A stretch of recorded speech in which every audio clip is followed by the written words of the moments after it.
cordial saludo. Mi nombre es Margarita Córdoba, licenciada en Pedagogía Infantil, estudiante de Maestría en Educación. Quiero compartir con ustedes un poco sobre el aprendizaje y sus bases biológicas. Quiero iniciar con el concepto que es aprendizaje. El aprendizaje es un cambio perdurable en la conducta o en la capacidad de comportarse de cierta manera, el cual es el resultado de la práctica o de otras formas de experiencia. Es importante recordar que el aprendizaje es inferencial. No observamos el aprendizaje de manera directa, sino a través de sus productos o resultados. El aprendizaje se evalúa con base a lo que la persona dice, escribe y realiza. Neurociencia.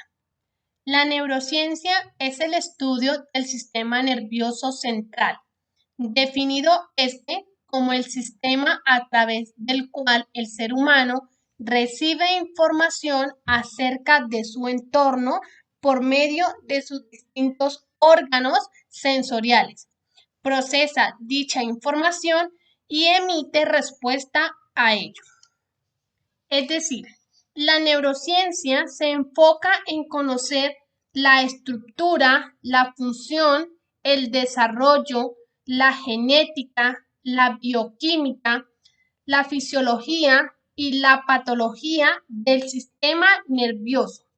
Se enfoca también en el estudio de la conducta y aprendizaje, tanto en condiciones normales como patológicas. Relación entre el aprendizaje y sus bases biológicas. El proceso de aprendizaje es muy complejo. En él intervienen diversos mecanismos que tienen en común poseer una base biológica, como son la actividad molecular de las neuronas y la actividad de los circuitos neuronales, muy importantes para comprender los procesos cognitivos superiores. El encéfalo es una red de miles de millones de neuronas que se interrelacionan en sistemas que nos permiten elaborar diferentes formas de percibir y ver el mundo.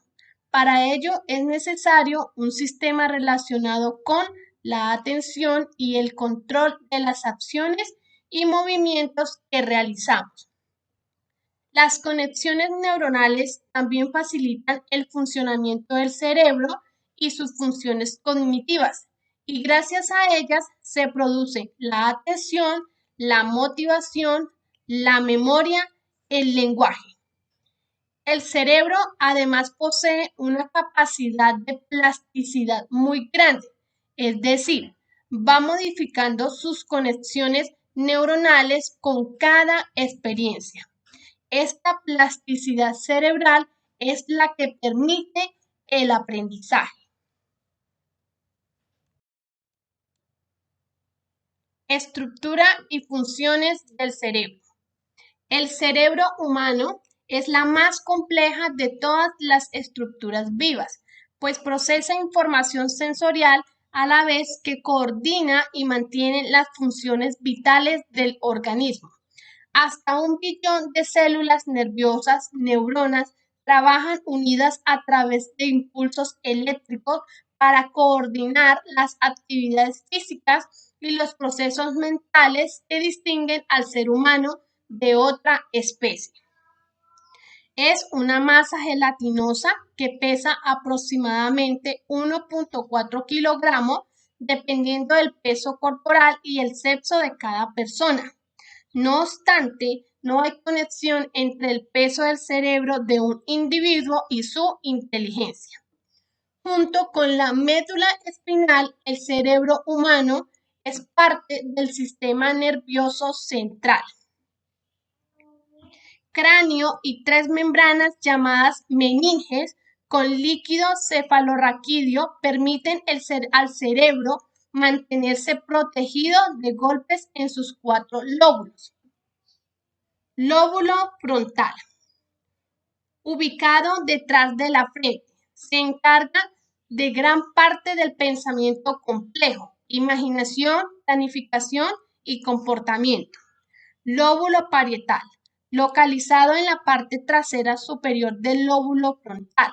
Alberga la corteza sensitiva, procesa mensajes relacionados con el tacto, gusto y temperatura. Y a la corteza motora, controla el movimiento. Lóbulo temporal, situado detrás de cada sien, alberga a la corteza auditiva y se encarga de la comprensión del lenguaje. Asimismo, interviene en la memoria y las emociones. Lóbulo occipital, está en la parte posterior de la cabeza, controla la corteza visual y procesa lo que vemos.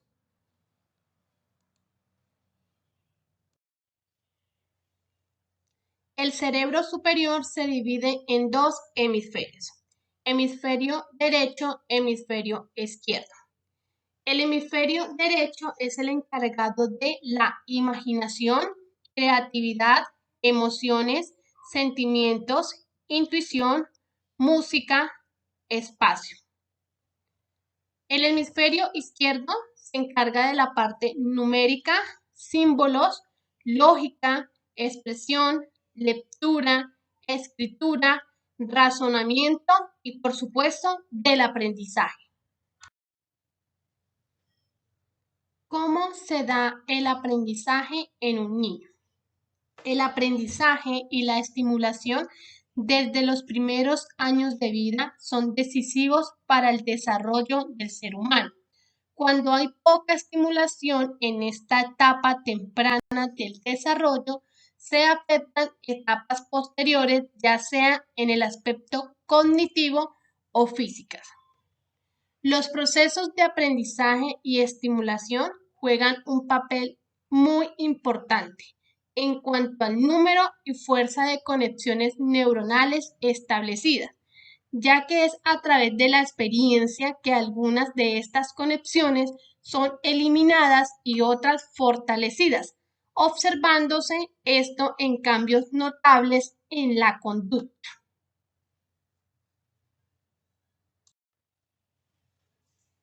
¿Cómo se da el aprendizaje en un niño? El aprendizaje y la estimulación desde los primeros años de vida son decisivos para el desarrollo del ser humano. Cuando hay poca estimulación en esta etapa temprana del desarrollo, se afectan etapas posteriores, ya sea en el aspecto cognitivo o físicas. Los procesos de aprendizaje y estimulación en esta etapa juegan un papel muy importante en cuanto al número y fuerza de conexiones neuronales establecidas, ya que es a través de la experiencia que algunas de estas conexiones son eliminadas y otras fortalecidas, observándose esto en cambios notables en la conducta. Es decir, que en esta etapa la motivación y las emociones son fundamentales porque se derivan del cerebro e intervienen de manera significativa en el proceso de aprendizaje. ¿Cómo se da el aprendizaje en un adolescente? En esta etapa, todas las personas experimentan cambios de tipo físico y emocional relevantes. Una característica muy significativa propia de estas edades es el paso de estructuras mentales concretas a otras más abstractas. Es decir, que pasamos de entender la realidad desde el presente inmediato y las propiedades observables de lo que nos rodea, a empezar a considerar escenarios posibles y no observables. La mente de las adolescentes muestra una significativa remodelación de su estructura básica en zonas que tienen relación directa con el comportamiento y el aprendizaje. El cerebro se reorganiza y varias estructuras aumentan de tamaño, hasta los 18 años de edad aproximadamente. Por esta razón, los adolescentes tienen mayor capacidad para aprender habilidades cada vez más complejas. ¿Cómo se da el aprendizaje en un adulto? Es importante crear un entorno donde los adultos se sientan libres para poder experimentar y vivir esas experiencias de aprendizaje. Facilitar un ambiente seguro donde sepan que pueden fallar y que no van a ser cuestionados o juzgados personalmente o profesionalmente. Es decir, que este proceso de aprendizaje en un adulto se da cuando es capaz de conectar lo aprendido con su propia experiencia y la de otros. ¿Cómo se da el aprendizaje en el contexto educativo? En este caso he escogido el grado preescolar. Los niños aman aprender, por lo que necesitan un ambiente que apoye el aprendizaje y las emociones que le acompañan como la alegría, curiosidad o el asombro.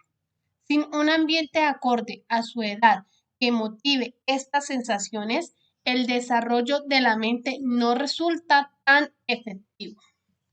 El docente juega un papel fundamental, ya que es el quien transmite el conocimiento a partir de estrategias pedagógicas que motivan y estimulan al niño, dando paso a las emociones que se derivan del cerebro de manera significativa en el proceso de aprendizaje.